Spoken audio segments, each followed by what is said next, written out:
प्रणम्य परमात्मानं सिद्धं त्रैलोक्यवन्दितं स्वाभाविक चिदानन्द स्वरूपं निर्मलाव्ययम् शुद्धजीवादिद्रव्याणां देशिकं च जिनेश्वरम् द्रव्यसंग्रहसूत्राणां वृत्तिं वक्षे समासुतम् जीवमजीवमदव्वम् जिणवरवसहेण जीर्णनेत्तिष्ठम् देविन्दविन्दवन्दं वन्दे तं सर्वदा शिरसा कहे जीव अजीव जिनवर वृषभनि लोक में वे वंद्य सुरपति वृंद से वंदन करूं कर जोड़। यह लघु द्रव्य संग्रह नामक ग्रंथ है। द्रव्य संग्रह ग्रंथ के अंतर्गत ही आचार्य श्री मुनिराज नेमीचंद सिद्धांती देव ने पहले लघु द्रव्य संग्रह नामक ग्रंथ की रचना की और फिर बाद में उसी के आधार पे विस्तार रूप में बृहद द्रव्य संग्रह ग्रंथ की रचना की। लघु द्रव्य संग्रह में कितनी गाथाएं हैं? 25 गाथाएं हैं और बृहद द्रव्य संग्रह में 58।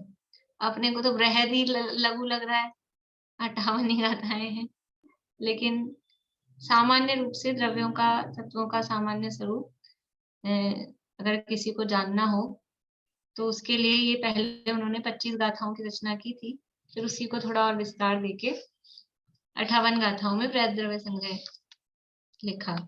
कल हमने 4 गाथाओं की चर्चा की थी लघु द्रव्य संग्रह की। गाथा का पाठ करेंगे कुछ 1-2 लोग? बोलिए चेतना जी, 4 गाथाएं बोलिए। छद्दव पंच अथि सत्तवितच्चाणिनवपयत्थाय भङ्गुप्पाय धुवत्ता नित्तिष्ठाजेन सोजिनो जयौ जीवो पुग्गल धम्मागासोत हेव कालोय दव्वाणि कालरहिया पदेश बाहुल्यदो अधिकायाय जीवास बंध संवरो नियरातः मोक्षो तच्चाणि सत्त एदे सपुण्य पावा पयत्थाय जीवो होय अमुत्तो सदेहमित्तो सचेयणाकत्ता भूता सो पुण्य दुविहो सिद्धो संसारियो नाना। तीसरी गाथा में संवरो निर्जरा। ठीक है, बढ़िया। अभी बाकी लोग केवल पहली गाथा बोलेंगे ताकि अपने को याद हो जाए, वो है ना, एक ही एक गाथा सुनेंगे तो थोड़ी याद होगी। पहली गाथा ही बोलनी है सबको। बोलिए मनोरमा। ये ज्योति जी बोलिए। नहीं, मैं बोल रही थी आप ना मंगलाचरण के बाद में ये वाली गाथा जितने दिन भी चलता है बोल सकती है, नहीं? हाँ, ऐसा कर लेंगे कल से और याद हो जाएगी। हाँ, याद हो जाएगी, ठीक बात है। कल अपन ने यहाँ 4 गाथाओं की चर्चा की थी। पहली गाथा में जिनेंद्र भगवान को नमस्कार किया था और वो जिनेंद्र भगवान कैसे हैं तो वो बताया था कि जो 6 द्रव्य, 7 तत्व, 5 अस्तिकाएं और 9 पदार्थों का जिन्होंने निरूपण किया है, उत्पाद व द्रव्य का जिन्होंने निर्देश दिया है, तो ये सब ऐसा निर्देश देने वाले जिनेंद्र भगवान को क्यों नमस्कार किया? क्योंकि इनका ही स्वरूप 6 द्रव्य 5 अस्तिकाएं 7 तत्व 9 पदार्थ, इनका स्वरूप और उत्पाद्य द्रव्य का यहाँ आगे की गाथाओं में बताने वाले हैं। तो 6 द्रव्य बताए कि 6 द्रव्य कौन से हैं, और उसमें से जो काल को छोड़कर जिनके प्रदेश बहुलता है, बहुप्रदेशी द्रव्य हैं, वो सब अस्तिकाएं कहलाते हैं, और उसके अलावा काल द्रव्य है वो अस्तिकाएं नहीं है। फिर 7 तत्व बताए जीव अजीव आश्रव बंध संवर निर्जरा मोक्ष, ये 7 तत्व हैं, और इन्हों में ही सब पुण्य पावा, पुण्य पाप से ये जब सहित होते हैं तो इन्हीं को 9 पदार्थ कहते हैं। फिर सबसे पहला जो द्रव्य है जीव, उसका स्वरूप यहाँ बताया, जीवो होई अमुत्तो, जीव कैसा है? अमूर्तिक है। जीवो होई अमुत्तो सदेह मित्तो, स्वदेह प्रमाण, सचेतना चेतनता सहित है, और करता है और भोगता है। और वो जीव 2 प्रकार के होते हैं, संसारी और सिद्ध, और संसारी जीव भी अनेक प्रकार के होते हैं। इतनी बात यहाँ पर कल बताई थी।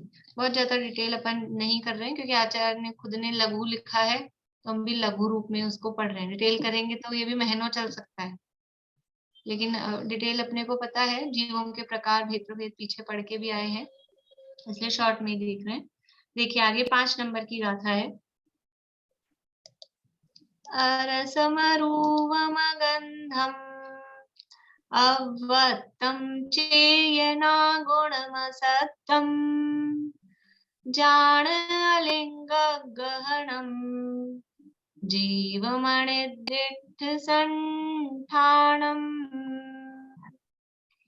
ये गाथा, ये जो गाथा है, देखो इसलिए ये यहाँ संग्रह ग्रंथ, कल मैंने आपको बताया था संग्रह ग्रंथ है, कुछ गाथाएं पहले से चली आती हैं, ओरली चल रही थी, उनको संग्रहित करके लिखा है। ये जो गाथा है, ये गाथा कौन सी गाथा है पूर्णिमा आंटी? कौन सी गाथा है ये? समय सार की 49वीं गाथा। समय सार में 49 नंबर की, 49 नंबर की गाथा है। और विनीता आंटी कुछ बताएंगे? हाँ जी, प्रवचन सार की 172 नंबर। प्रवचन सार में 172 172 नंबर की गाथा है। और भी है, और याद नहीं आ रही। पंचास्तिकाय में 127 नंबर की गाथा है। अच्छा। नियम सार में 46 नंबर की गाथा है। कुंदकुंद आचार्य के पंच परमागमों में ये गाथा प्राप्त होती है, और अष्टपाहुड़ में भाव पाहुड़ की, भाव हो सकता है नंबर किसी गाथाओं के इधर उधर ग्रंथ के हुए हो, अष्टपाहुड़ में भाव पाहुड़ में भी ये गाथा मिलती है। 64 नंबर की गाथा है, जहां तक है यही है, फिर भी हो सकता है कुछ इधर उधर हो। यानी कुंदकुंद आचार्य के 5 परमागमों में ये गाथा पाई जाती है। समय सार की 49वीं गाथा, मतलब समय सार की जो प्रसिद्ध गाथाएं हैं, छठी गाथा है, 73वीं गाथा है, ऐसे 49वीं गाथा बहुत प्रसिद्ध है, और उसकी विशेष टीका अमृतचंद्राचार्य ने लिखी है, विशेष विशेष अर्थ इनके किए हैं। प्रवचन सार में 172वीं गाथा में अलिंग ग्रहण शब्द के 20 अर्थ वहां अमृतचंद्राचार्य देव ने किए हैं। तो बहुत गूढ़ गूढ़ रहस्य इस गाथा में भरे हैं।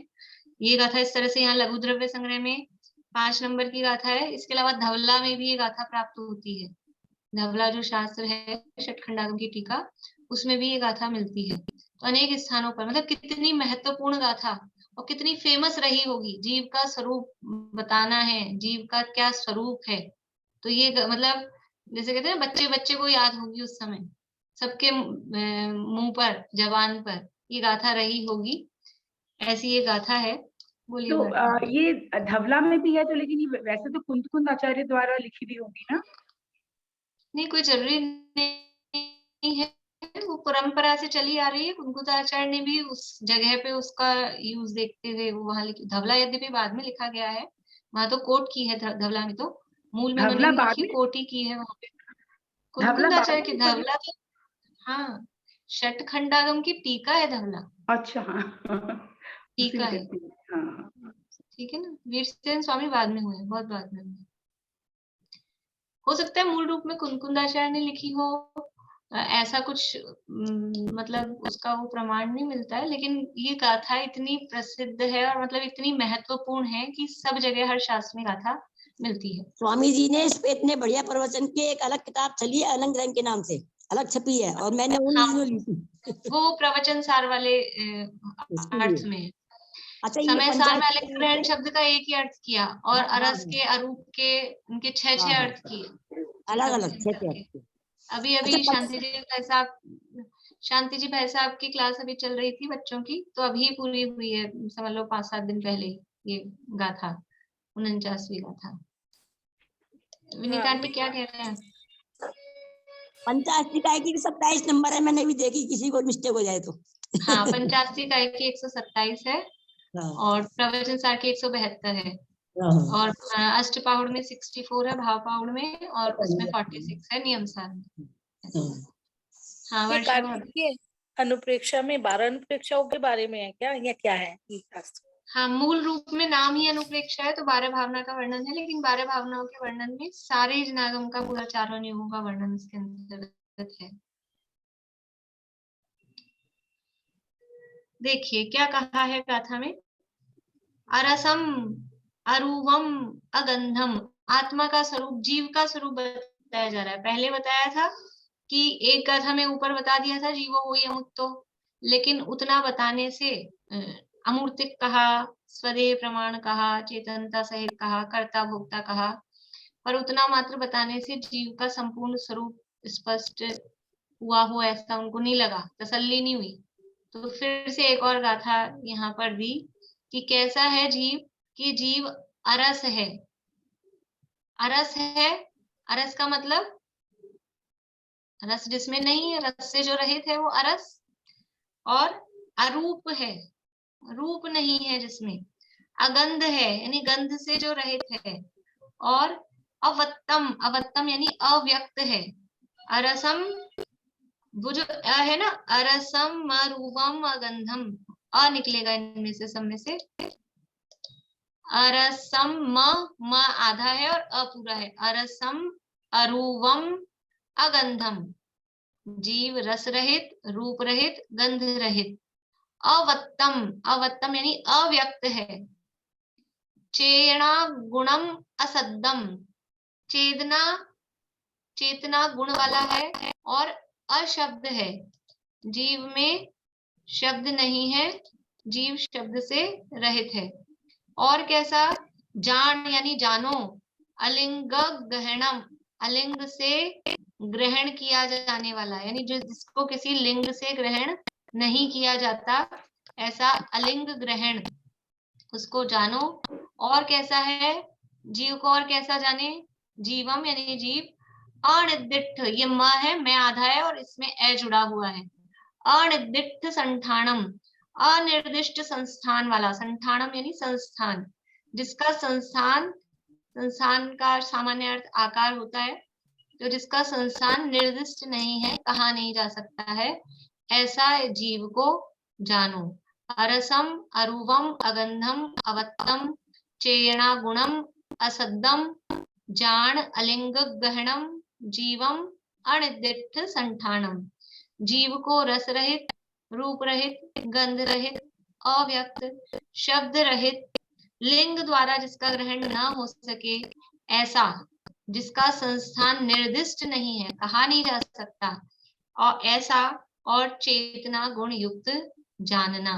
कितने विशेषण दिए हैं जीव के लिए, अरस, अरूप, अगंध, अव्यक्त, अशब्द, अलिंग ग्रहण, अनिर्दिष्ट संस्थान, ठीक है, ये 7 हो गए, और चेतना गुण ये 8वां, यानी 7 विशेषण तो दिए, क्या बोलते हैं, नेगेटिव, निषेध परक, रस रहित, रूप रहित, गंध रहित, व्यक्तता से रहित, शब्द रहित, संस्थान निर्दिष्ट नहीं है, नहीं नहीं शब्द आ रहा है, और एक पॉजिटिव लक्षण दिया है, चेतना गुण वाला है। जीव कैसा है, चेतना गुण वाला है। इसका पद्यानुवाद है, कुछ लोगों को, आप लोगों को याद होगा, चैतन्य गुणमय आत्मा अव्यक्त अरस अरूप है, जानो अलिंग ग्रहण इसे यह अनिर्दिष्ट अशब्द है।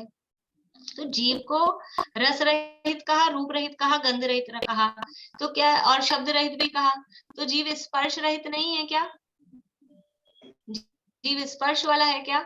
स्पर्श को छोड़ दिया ना, रस को ले लिया, रूप को ले लिया, गंध को ले लिया, शब्द को ले लिया, 5 विषय होते हैं 5 इंद्रियों के। तो स्पर्श को उसमें गर्भित समझ लेना।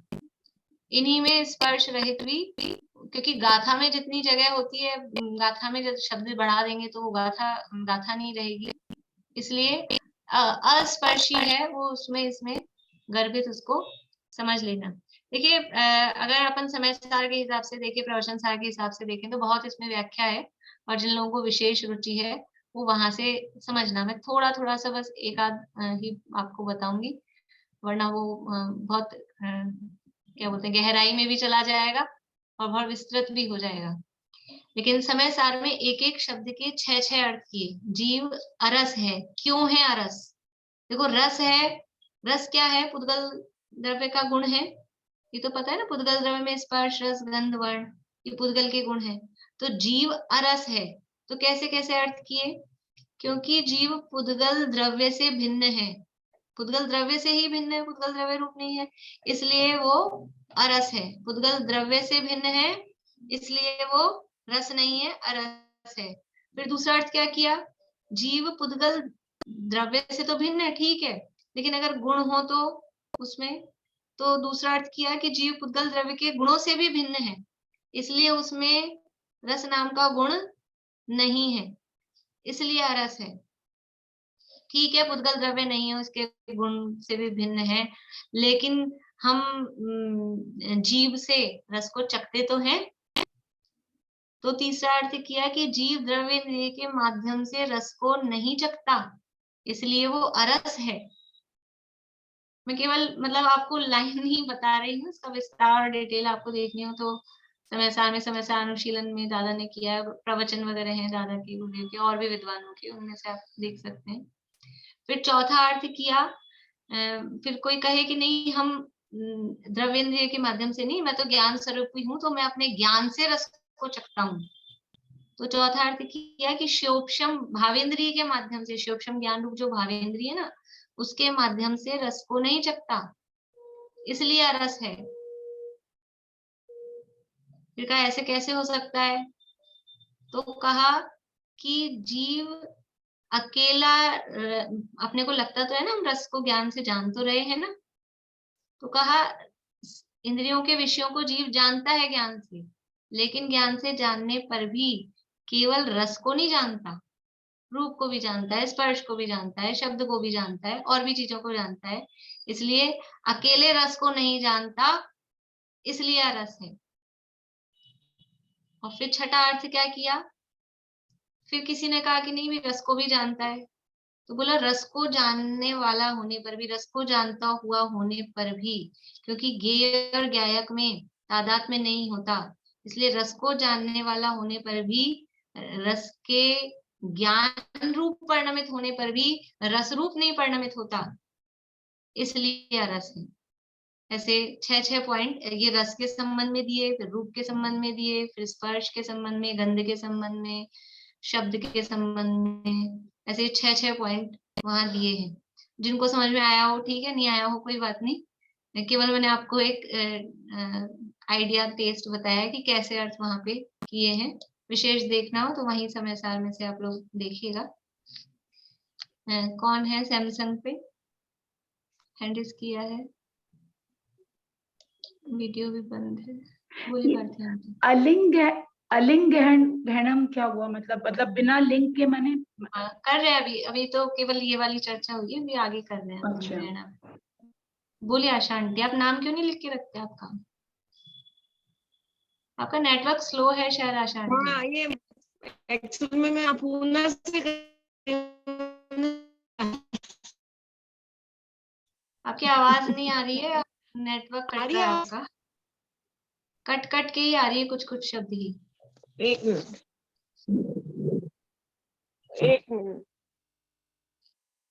अब आ रही है? हाँ बोलिए। अब भी नहीं? हाँ आ रही है, बोलिए। ये ज्ञान और ज्ञेय का तादात्म्य संबंध क्या चीज है? मतलब थोड़ा सा बता दो। ज्ञान ने जिसको जाना, ज्ञान जिसको जानता है वो ज्ञेय कहलाता है। अब हमने जिसको जाना, ज्ञान ने जिसको जाना, तो वो उस रूप थोड़ी ना होता है। हम आंख ने अग्नि को जाना, मैंने अग्नि को जाना, तो क्या मैं अग्नि रूप हो गई? ये है ज्ञेय ज्ञायक के तादात्म्य का निषेध। मैंने आपको जाना, तो क्या मैं आप रूप हो गई?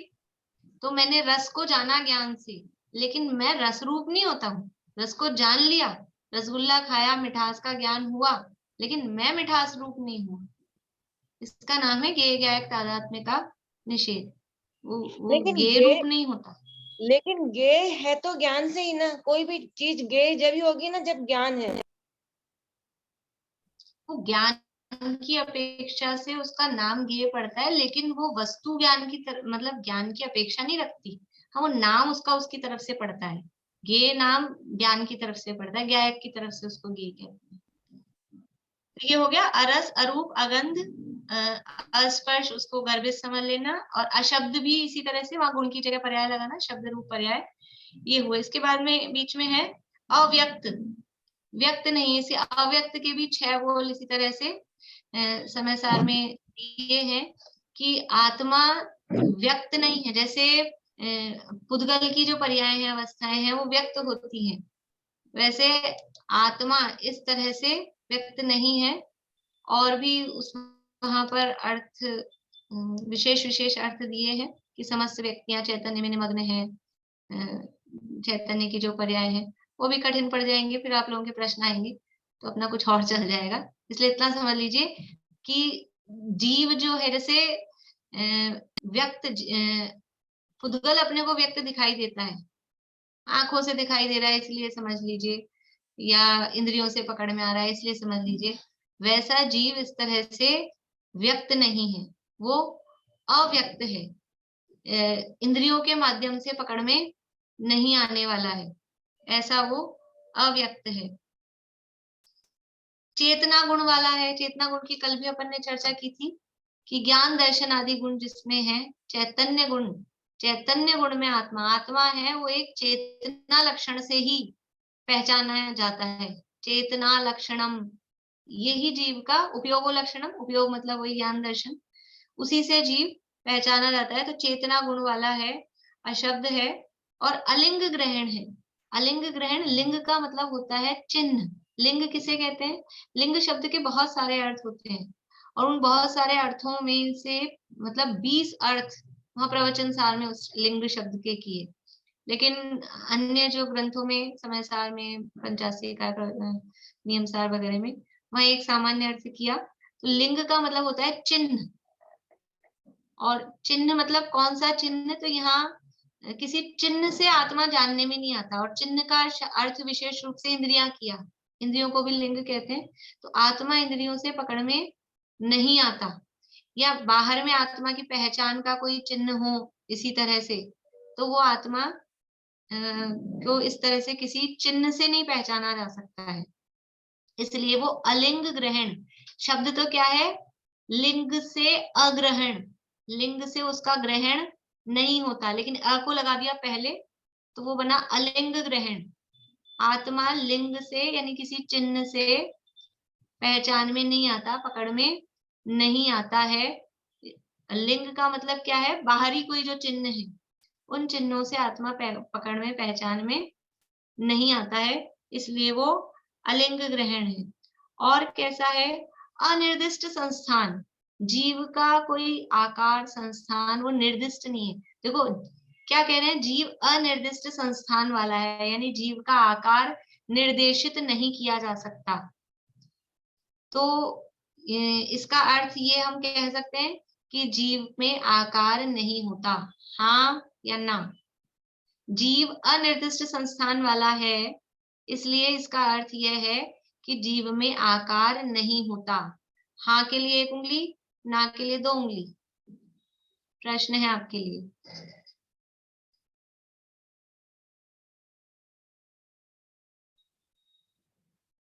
मिक्स जवाब है आप लोगों के।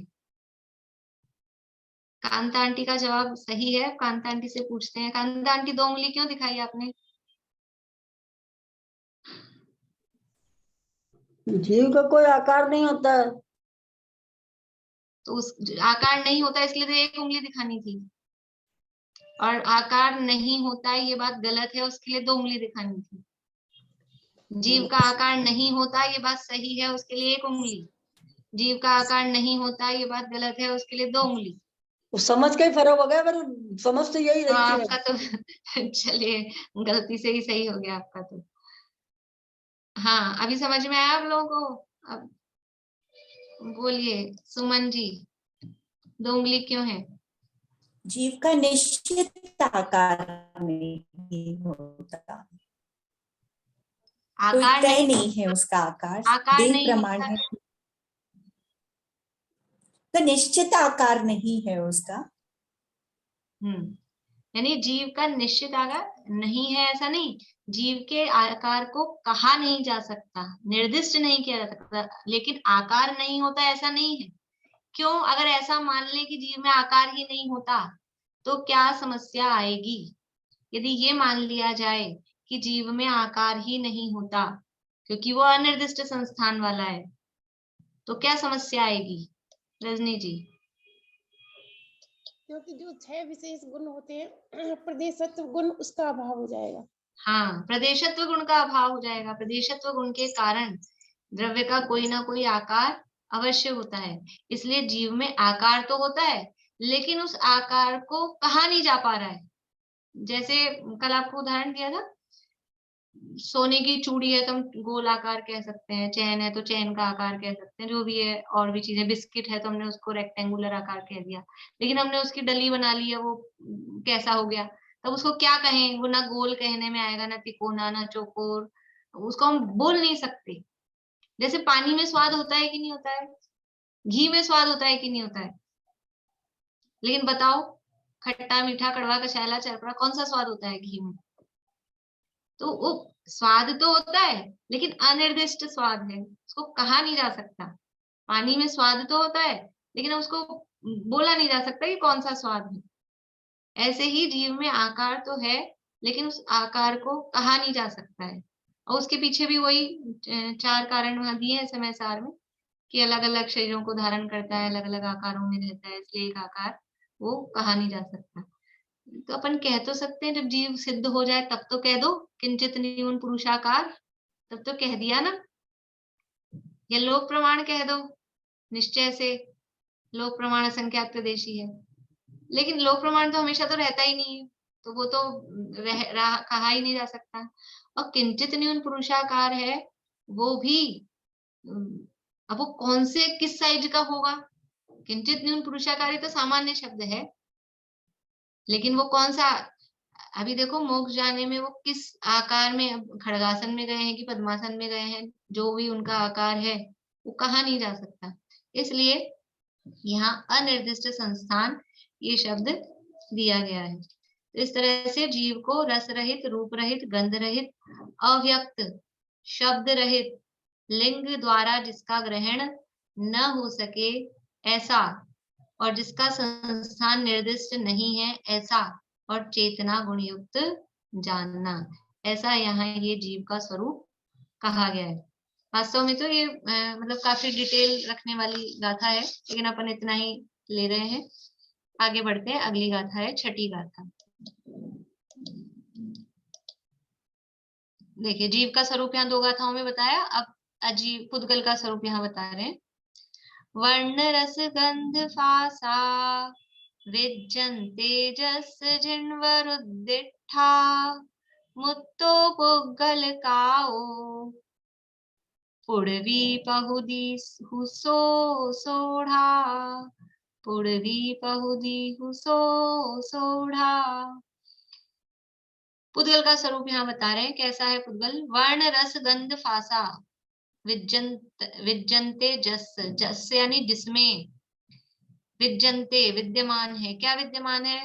वर्ण रस गंध और फासा यानी स्पर्श, वर्ण गंध रस और स्पर्श जिसमें विद्यमान है। पीछे जीव का स्वरूप बताया था, जीव वो पुद्गल से अपोजिट है, तो वहां अरस, अरूप, अगंध ऐसा कहा था, और यहाँ ये वर्ण वाला, रस वाला, गंध वाला, स्पर्श वाला, ऐसा। देखो पीछे जो रूप शब्द आया था ना, रूप, रूप शब्द का क्या अर्थ होता है? ये रूप शब्द आया था अरूप, रूप शब्द का क्या अर्थ होता है? रूप मतलब, अनीता आंटी, रूप मतलब? रूप वर्ण। वर्ण। रूप मतलब वर्ण। और कोई? रूप मतलब?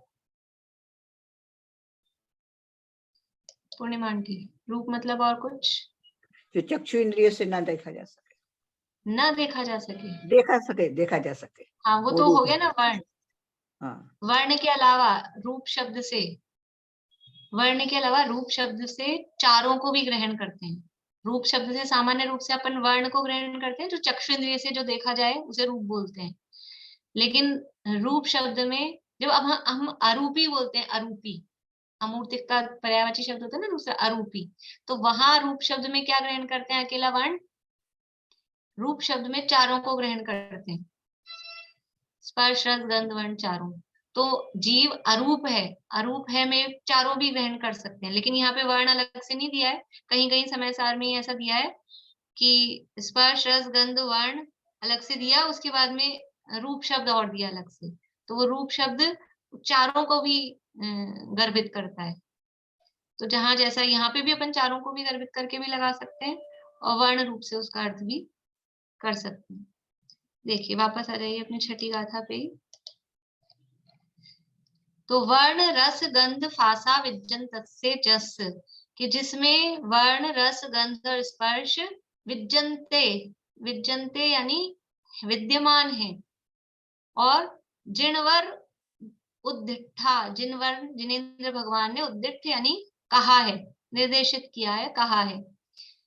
मुत्तो पुद्गल काओ, मूर्तिक पुद्गल काय होता है। पीछे कहा था जीवो हो या मुत्तो, अब यहाँ कह रहे हैं मुत्तो पुद्गल, ये पुद्गल है वो मूर्तिक है, और काओ यानी बहुप्रदेशी है, इसलिए पुद्गल काओ। पुड़वी पहुदी हुसो सोढ़ा, पुड़वी यानी पृथ्वी, पहुदी आदि, पृथ्वी आदि जो प्रहुदी मतलब पृथ्वी आदि जो प्रकार हैं वो 16 यानी 6 प्रकार के हैं। देखिए अर्थ क्या हुई, तो शब्दों के अर्थ देखे अपन ने।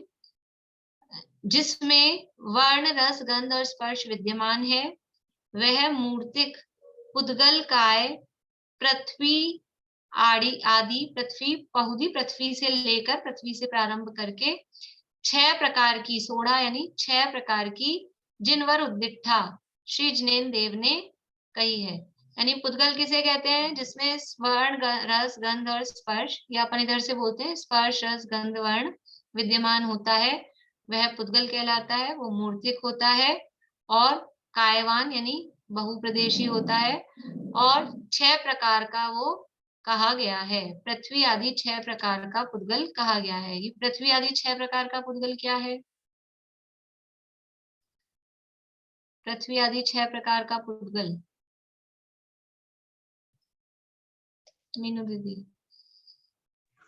पृथ्वी वगैरह 5 तो स्थावर और 1 तरस करके 6। बहुत बढ़िया। ये नहीं, ये पुद्गल है, ये नहीं, पुद्गल है 5 स्थावर और 1 तरस। कायिक जो ये पुद्गल के भेद होते हैं 6 काय।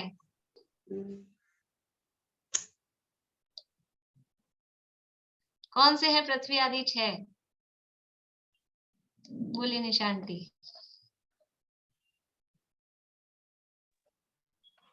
पृथ्वी, जल और छाया और कार्बन वर्गना, परमाणु, और जो नेत्र आदि इंद्रियों से जो दिखाई देते। हाँ, वो जो हमने भेद पढ़े थे ना, स्थूल स्थूल स्थूल स्थूल सूक्ष्म सूक्ष्म स्थूल सूक्ष्म सूक्ष्म सूक्ष्म, उनके उदाहरण दिए पृथ्वी आदि। तो स्थूल स्थूल होता है पृथ्वी, फिर स्थूल होता है जल। नहीं आया ध्यान? 6 प्रकार के पुद्गलों के भेद, 6 प्रकार के पढ़े थे ना। स्थूल स्थूल, उसमें पृथ्वी पत्थर जिसके टुकड़े कर दें, जो दिखाई भी दे रहा है, जो अलग कर दिए जाए तो दोबारा मिलते नहीं है, ऐसे पुद्गल कहलाते हैं स्थूल स्थूल। फिर दूसरे होते हैं स्थूल, जैसे कि जल लिक्विड, कि अलग करने पर अलग भी हो जाते हैं, मिलाओ तो मिल भी जाते हैं, तो जल आदि, वो हो गए स्थूल।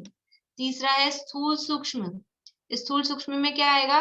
जो नेत्र इंद्रिय से दिखाई दे रहा है इसलिए स्थूल है, लेकिन अन्य इंद्रियों से पकड़ में नहीं आता, नहीं आता, इसलिए सूक्ष्म है। जैसे कि छाया आंख से दिखाई देती है लेकिन हाथ से पकड़ी जाती है क्या? नहीं पकड़ी जाती। तो जो नेत्र इंद्रिय का तो विषय हो परंतु अन्य इंद्रियों से ग्रहण नहीं हो, वो कहलाता है स्थूल सूक्ष्म। चौथा होता है सूक्ष्म स्थूल।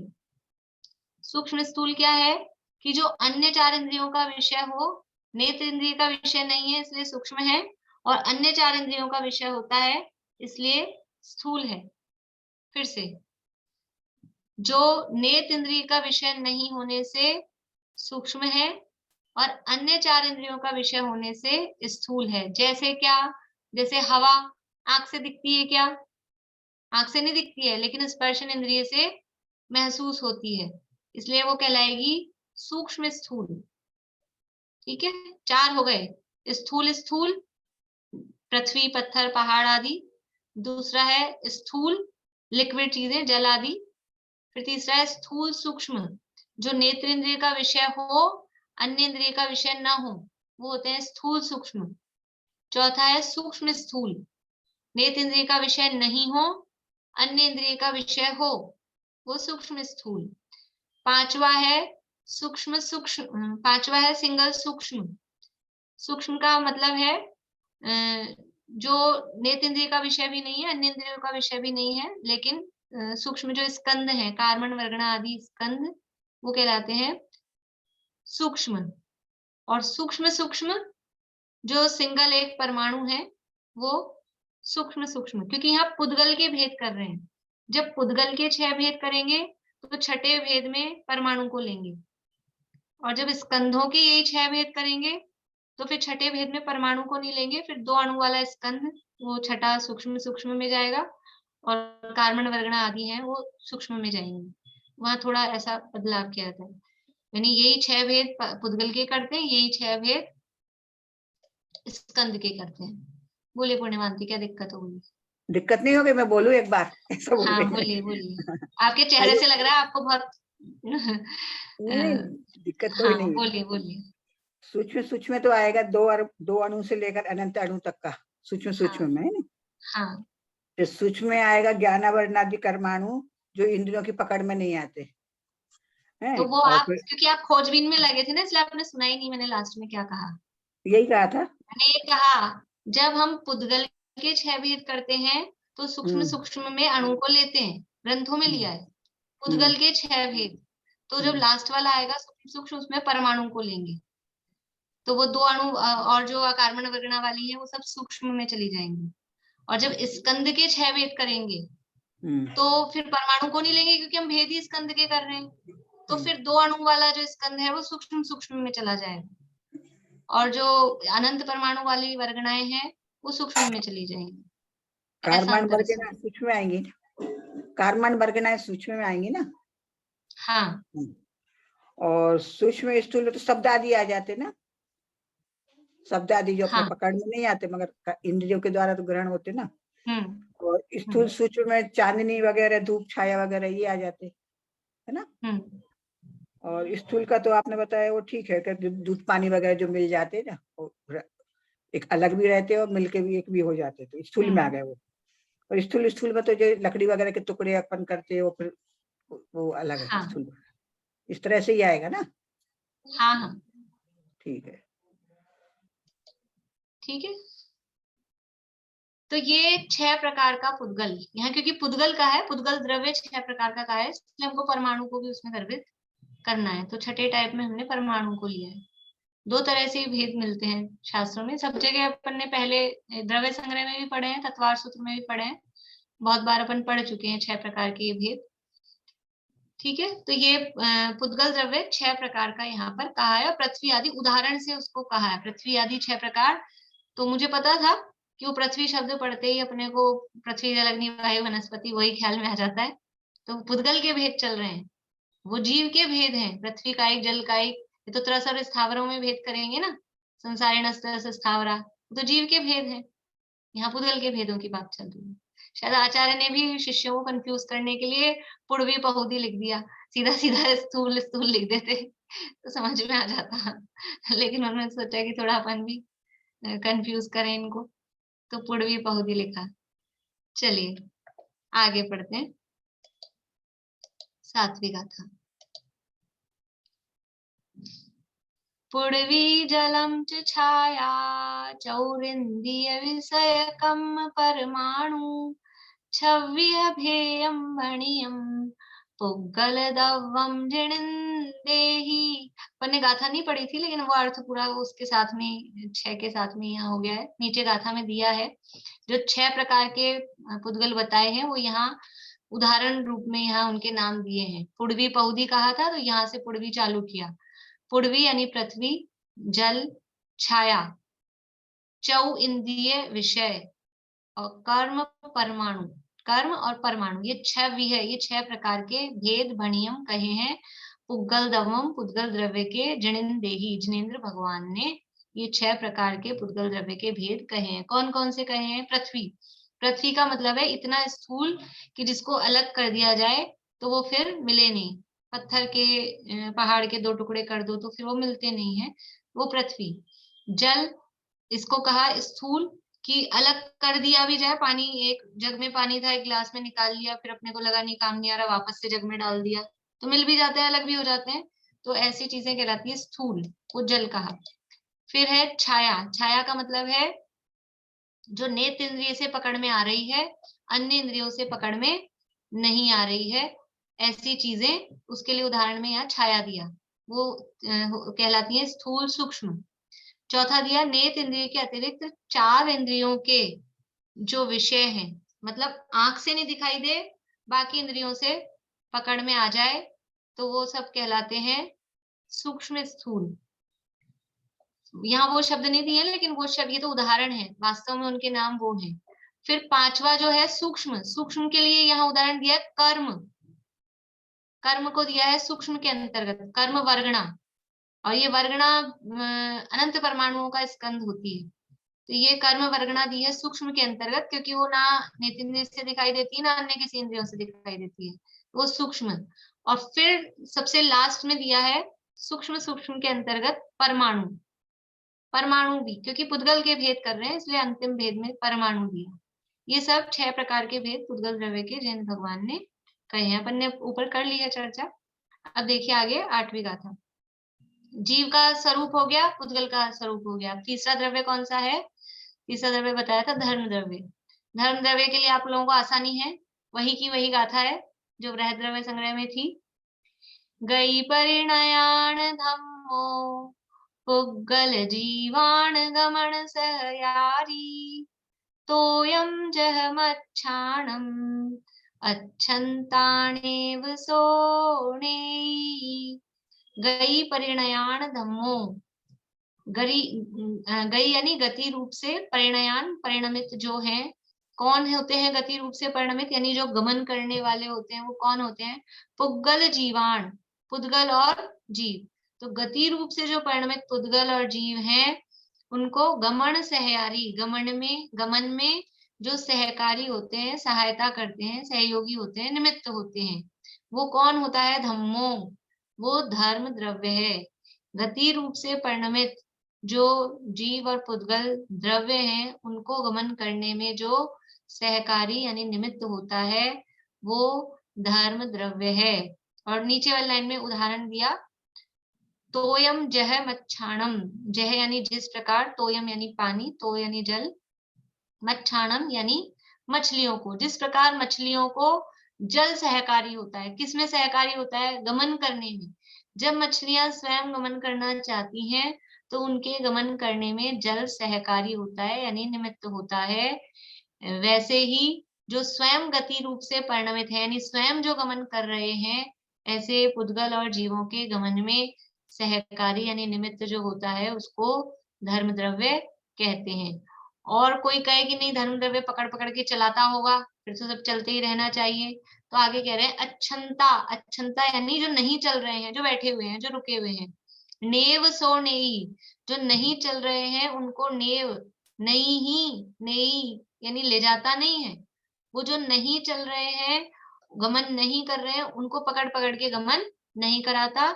जो गई परिणयान, जो गति रूप से परिणमित है, यानी जो स्वयं गमन कर रहे हैं, ऐसे पुद्गल और जीवों को गमन में वो निमित्त होता है। जो नहीं चल रहे हैं, नहीं गमन कर रहे हैं, उनको गमन नहीं कराता है। ये धर्म द्रव्य का स्वरूप हम लोगों ने जो बालबोध से पढ़ा है वही, और उदाहरण इसका वही ये यहाँ मूल गाथाओं में दिया है, लेकिन सब जगह पूरे जिनागम में ये उदाहरण तो यम जय मच्छाणम, ये वाला उदाहरण इस धर्म द्रव्य के लिए मिलता है। मेरे ख्याल से कठिन तो नहीं किसी के लिए, कोई ऐसा है जो ये पहली बार पढ़ रहा हो? तो अपन थोड़ा और तसल्ली से, पहली बार पढ़ रहे हैं शकुंतला जी? समझ में आ रहा है? फास्ट तो नहीं लग रहा? मैं फास्ट ले रही हूँ क्योंकि मुझे नहीं लगता इसमें इतना समय देने की जरूरत है, पहले अपन पढ़ चुके हैं। समझ में आ रहा है? धर्म द्रव्य किसे कहते हैं?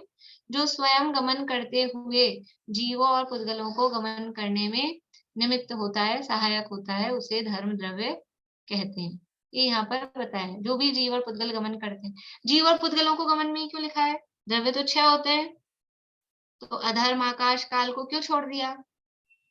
उनको भी लिखते ना, जो स्वयं गमन करते हुए काल द्रव्य को, आकाश द्रव्य को, क्योंकि वो द्रव्य गमन करते ही नहीं। 2 ही द्रव्य हैं जिनमें ये क्रियावती शक्ति यानी क्षेत्र से क्षेत्रांतर रूप गमन, देखो परिणयान तो लिखा है, गति रूप से परिणमित। परिणमन तो सब द्रव्यों में होता है, अवस्था से अवस्थांतर, एक अवस्था से दूसरी अवस्था, ये तो सब द्रव्यों में होती है। लेकिन क्षेत्र से क्षेत्रांतर, एक जगह से दूसरी जगह जाना, ये केवल जीव और पुद्गलों में ही होता है। तो जो एक जगह से दूसरी जगह जाता है उसमें ये धर्म द्रव्य उनको गमन में निमित्त होता है। धर्म द्रव्य खुद गमन करता है क्या? खुद गमन नहीं करता। गमन कहाँ करेगा? पूरे लोक में तो फैला है, उतना तो बड़ा है, पूरे लोक में तो फैला पसरा है, गमन करके जाएगा कहाँ? लोक के बाहर तो कोई जाएगा नहीं, इतना तो बड़ा द्रव्य है। खुद गमन नहीं करता, लेकिन जो जीव और पुद्गल गमन करते हैं उनको गमन में सहकारी होता है। मैंने सोचा था 10 गाथाएं ले लेंगे, एक ये अधर्म की और ले लें क्या? सरल सी है, टाइम तो अपना हो गया है वैसे, 2 मिनट में हो जाएगी, ये भी सरल ही है, 9 हो जाएंगे फिर। देखिए अधर्म की परिभाषा वही गाथा है, ठाण जुयाण धम्मो पुग्गल जीवाण ठाण सहयारी छाया जय पहियाणम गच्छन्ताणेव सोधरै। गच्छांता छपा है लेकिन गच्छन्ता ही होना चाहिए, और किसी कोई और दूसरी की पुस्तकें हों अगर आप लोगों के पास, किसी के पास, तो मिलाना, गच्छन्ता ही होना चाहिए। ठाण जुयाण अधम्मो, अधर्म कैसा है? स्थिति में जो युक्त है, जुयाण यानी युक्त होना, ठाण यानी स्थिति, स्थिति में जो युक्त है, स्थिति में युक्त है नहीं जो स्थिर होना चाह रहे हैं। कौन स्थिर होना चाहेगा? जो चलेगा वही तो स्थिर होना चाहेगा। चलता कौन है? जीव और पुद्गल।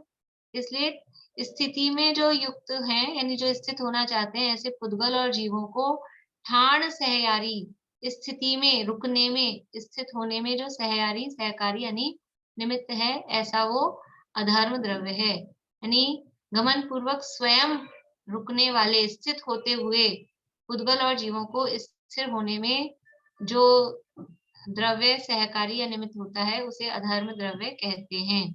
उदाहरण दिया, छाया जह पहियाणम, जिस प्रकार से पहियाणम यानी पथिकों को, राहगीरों को छाया रुकने में निमित्त हो जाती है। पथिक जा रहे थे, छाया देखकर, अगर रुकना है, वेट करना है तो छाया देखकर वो रुक जाते हैं। तो छाया जिस प्रकार पथिकों को, यात्रियों को रुकने में सहकारी होती है, उस प्रकार जीव और पुद्गलों को रुकने में अधर्म द्रव्य निमित्त होता है। तो फिर रोकता है क्या सबको? तो कह रहे गच्छन्ता नेव सो धरई, जो चल रहा है, जो जा रहा है, जो रुक ही नहीं रहा है, उसको नेव नहीं, सो वह धरई, धर नहीं लेता है, रोक नहीं लेता है, पकड़ नहीं लेता है। जो रुक नहीं रहे हैं, जो गमन कर रहे हैं, ऐसे जीव और पुद्गलों को वो अधर्म द्रव्य स्थिर नहीं करता है। इस तरह से ये पूरे लोक में धर्म द्रव्य और अधर्म द्रव्य दोनों एक एक हैं, पूरे लोक में व्याप्त हैं, असंख्यात प्रदेशी हैं। धर्म द्रव्य जीव और पुद्गलों को गमन में निमित्त है और अधर्म द्रव्य जीव और पुद्गलों की स्थिति में निमित्त है। इस तरह से जीव, पुद्गल, धर्म, अधर्म 4 द्रव्यों की चर्चा हुई। अब कल अपन आकाश और काल, इतना कल अपन देखेंगे। प्रश्न है किसी को? जिनवाणी स्थिति करते हैं। वीर हिमाचल ते निकसी, गुरु गौतम के मुख कुंड ढरी है।